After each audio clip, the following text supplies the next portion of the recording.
It's everywhere. We all feel it. The tension, the emotion, the dysfunction, the hostility, the incivility, the volatility, the vilification, the fragmentation, the polarization. But not here, not today. Welcome to TV, Tennessee Valley Church. This week we're in Guntersville at my new favorite ice cream place, A Little Something Extra. We're going to talk to the folks who run it in a few minutes. This week I want to begin with a verse from the Bible. You're going to hear it several times from different versions or translations of the Bible. The verse is Proverbs 18:2. First, the New International Version. Fools find no pleasure in understanding, but delight in airing their own opinions. The New Century Version. Fools do not want to understand anything. They only want to tell others what they think. The Good News Translation. A fool does not care whether he understands a thing or not. All he wants to do is show how smart he is. The Contemporary English Version. Fools have no desire to learn. Instead, they would rather give their own opinion. The Message. Fools care nothing for thoughtful discourse. All they do is run off at the mouth. It seems to me that this verse, Proverbs 18:2, increasingly characterizes our society. We seem not to value rational, civil discussions anymore. We just seem to want to shout at each other. Thus, the tension, the dysfunction, the fragmentation and polarization. It all caused me to pick up a book last week, and I'm just halfway through it, but I love it. I never thought of it that way by Monica Guzman. It's a good book, and I particularly like one of her observations. SOS, she calls it. We SOS. We sort, we other, and we silo.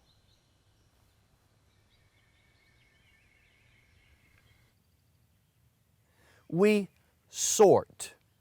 We gather into circles of people like us. People who look like we do, who think like we do. People who reflect our opinions, who reinforce our positions. It's comfortable. We don't have to stretch. It's easy. So we sort. And we other. We dismiss those who are in different circles as the others. They're not we or us. They are others. We're suspicious of the others. We don't want to hear from them. We fear the others, or worse, we disparage them, we demonize them. Others become the enemy. We might even grow to hate them, the others. We sort and we other. And we silo. Mrs. Guzman notes that when most of us think of silos, we think of those tall silver towers that hold grain on farms. But in the old days, silos went down, not up. The silos of old were huge, deep holes in the ground where grain was stored. When we silo, Ms. Guzman says, we sink deeply into our groups. And deep in our silos, we don't care about what else and who else are out there. Take computers and algorithms, for example. Those algorithms, those instructions built into programs that make possible our access to the internet, those algorithms funnel particular content to particular users. Those algorithms dictate and limit the kinds of content you and I are likely to see. When you click on a story on the internet, a little digital check mark of sorts goes on your profile. That digital check mark says this is the kind of story from the kind of angle you want to read. So soon, you're only seeing stories you like from the angle you like. And soon you forget there are other stories, different angles. We silo. Listen, if you don't roll your eyes from time to time, if you don't sigh from time to time, yell at the radio, TV, or computer from time to time, if you don't storm out of the room from time to time, you are probably not listening to other perspectives. You are probably siloed. Some might call the silo a bubble. I sat one night in a restaurant with a good friend of mine, a friend of many years, a friend from another state. We have very different views about some things.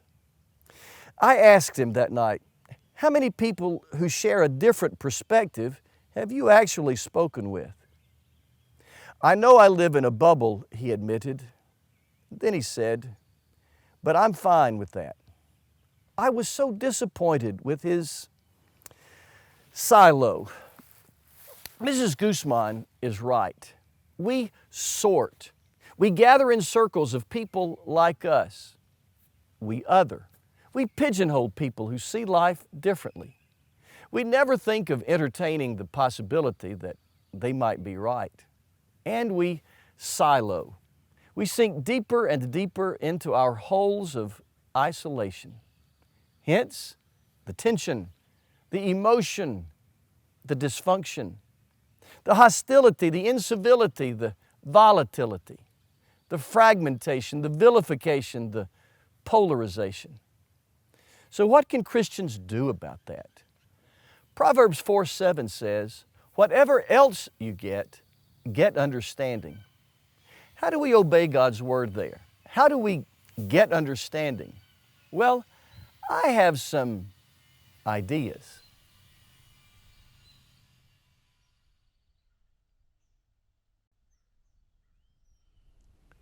First, have conversations. God inspired James to write in the 3rd chapter and 17th verse of the book that bears his name, wisdom from above is open to reason. Open to reason, meaning there might be another way of looking at things than mine, meaning I have to be willing to hear from people who don't echo my opinions, not to convince others, to learn, not to debate, to have a conversation.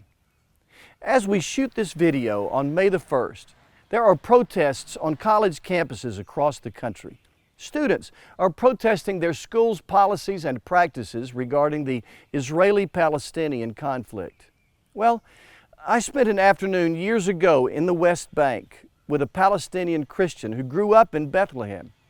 And he gave me a perspective on the Israeli-Palestinian situation that was somewhat different from anything I had heard.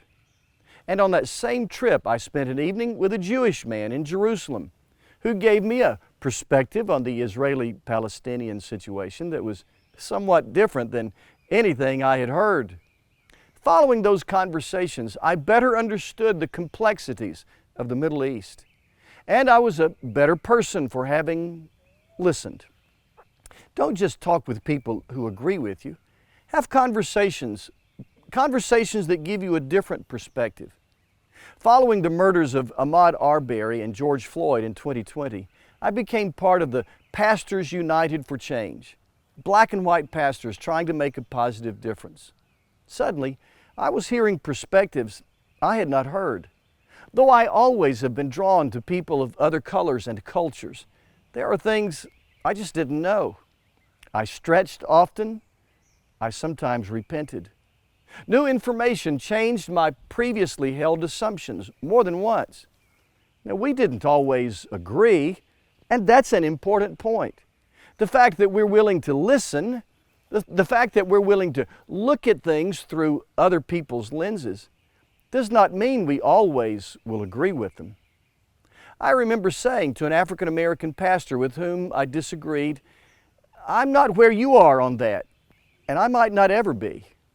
Looking at things through other people's lenses does not mean we always will change our minds. It does mean we will consider that we might not be right. Have conversations. Be curious.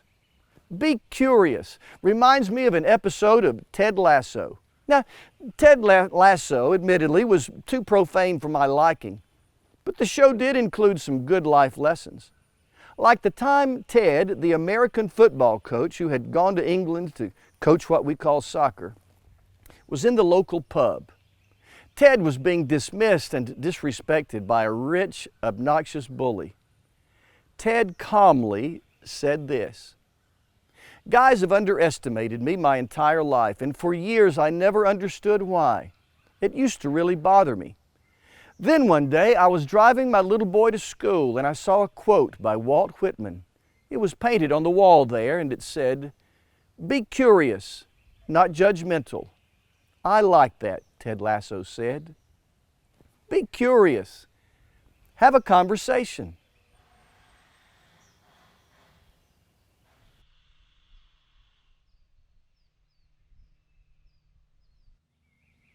Second, stand firmly but humbly. In Acts 15, verse 28, there's a fascinating line. It seemed good to the Holy Spirit and to us. That line is from an historic moment in the Christian faith. The elders and leaders of Jerusalem were making a decision that would shape all churches in the future. Remember, these were the leaders and the elders. These were the big boys, the wise, spiritual leaders. But the best they could come up with in that pivotal moment was, it seems.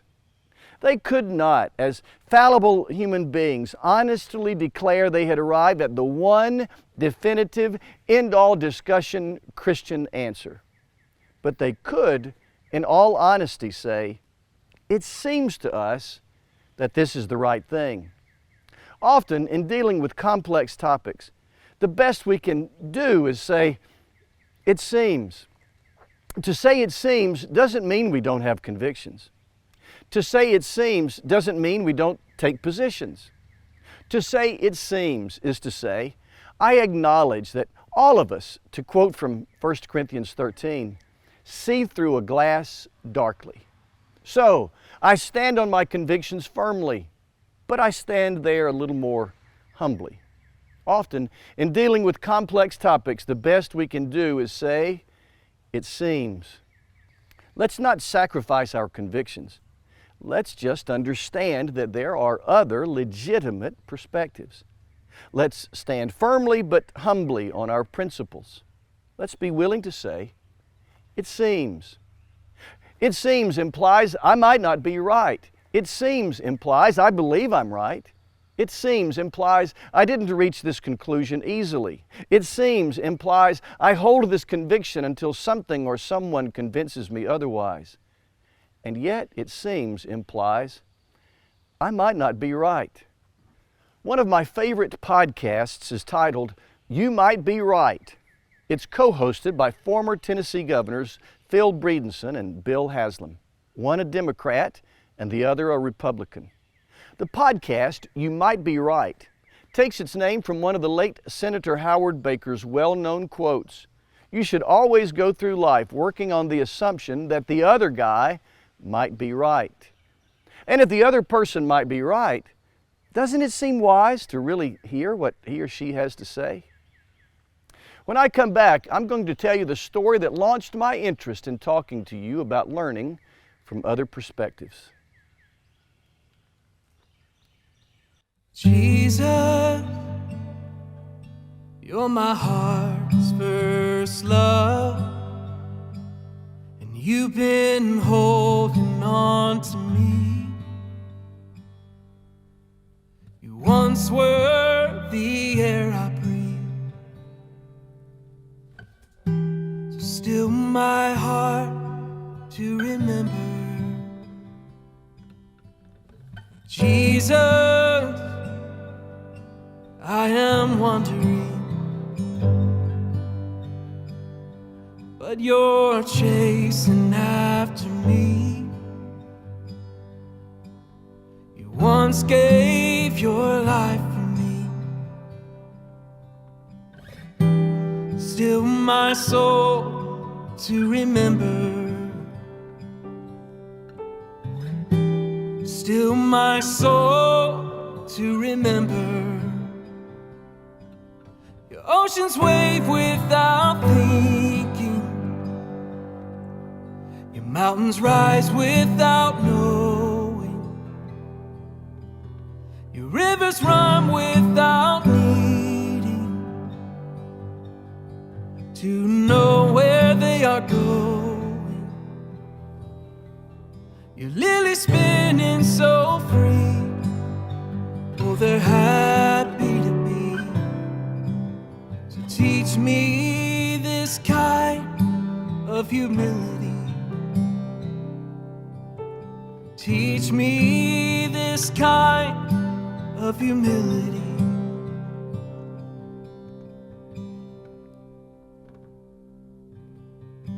Jesus, I am struggling. Lord, I'm struggling to see. I'm doubting your provision. Still my soul to remember that Jesus, you're my heart's first love, and you're leading me home through the fire and the flood to the place where I belong. So still my soul to remember. Your oceans wave without thinking. Your mountains rise without knowing. Your rivers run without needing to know where they are going. Your lilies spinning so free.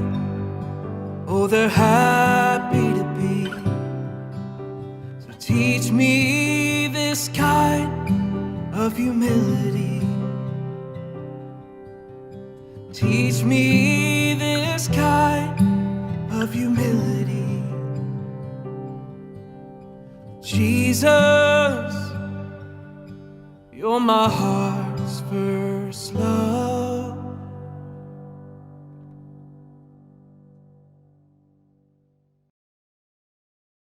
A Little Something Extra mobile ice cream truck is a way to provide training, employment, and social skills to people with different abilities. And this truck that we're sitting in right now is owned by Jake York and his dad, Mark York. And thank you so much for letting TV Church be here today. Can you say thank you? Thanks. Oh, we appreciate it so much. Mark, how did this come about that you all got to be a part of A Little Something Extra? I started learning that when Jay gets out of high school, the opportunities are somewhat limited, and started praying for some guidance. And we happened to go to an event that Michelle and Hunter Norwood, the founders of this business, were at. And she invited Jake to come work in her truck, and he did that for a couple of years. And then when they had expansion opportunities, I felt like my prayers have been answered.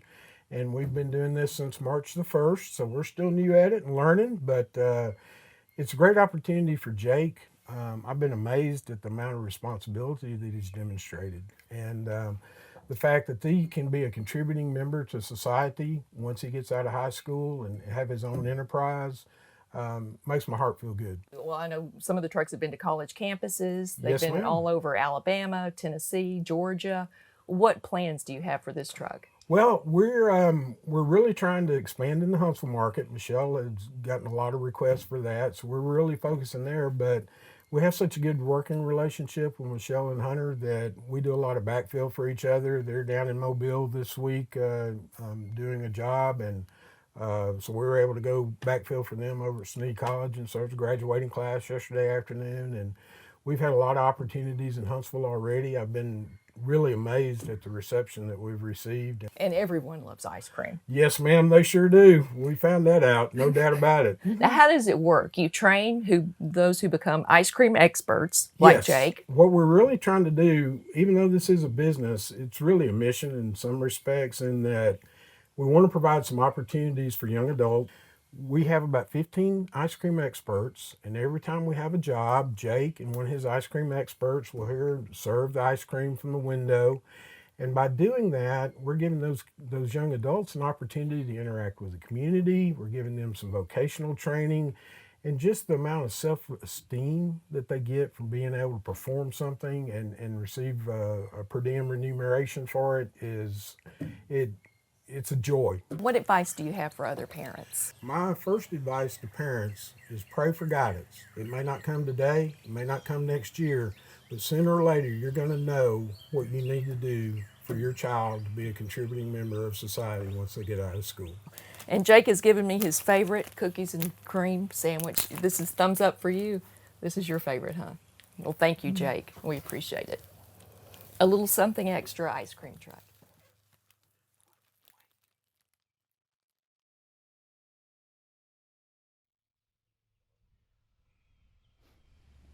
One of my favorite things to do as a pastor is the dedication of a child and his or her family. It's when, as a church family, we pray God will bless the child and his or her parents. I like holding the child and walking up and down the aisle in the church with him or her. I do that to symbolize that this child is part of the church family, and I'm walking among the family. In our sanctuary at 600 Governors Drive, I walk down the center aisle and back. And then, in December, I went up to the balcony of our sanctuary, to one of the last rows in the balcony, to watch our choir and orchestra rehearse for our big community Christmas event, the Living Christmas Tree. I rarely go up to the balcony. As I sat there, I noticed that I could only see the first few rows of pews down on the lower level. I couldn't see past the first few rows.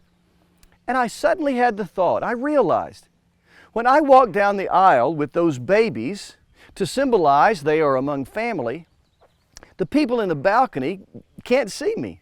I walk out of their view and I completely lose them for that time that I'm walking down the aisle and back.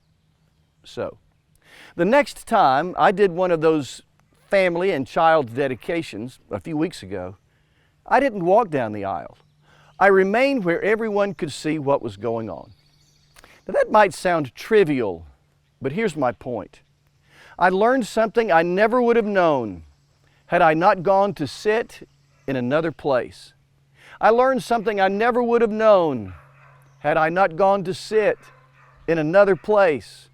Sometimes you and I don't know until we sit and look at things from a different perspective. How long since you sat in a different place and looked at things differently? How long since you asked questions and truly listened, or read someone whose life experiences are different from your own? The Bible demands that we get understanding. We heard that a moment ago. So maybe Jesus followers can lead the way in our culture, to be the first to listen and learn. Maybe you and I can say, it seems to me, but you might be right. Maybe you and I can help minimize the hate and the hurt.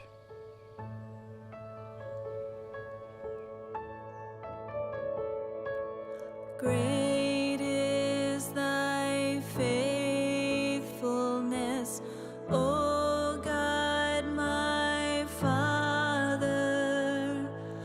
There is no shadow of turning with thee. Thou changest not thy compassions, they fail not. As thou hast been, thou forever will be. Great is thy faithfulness. Great is thy faithfulness. Morning by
Hello, and thanks for joining us.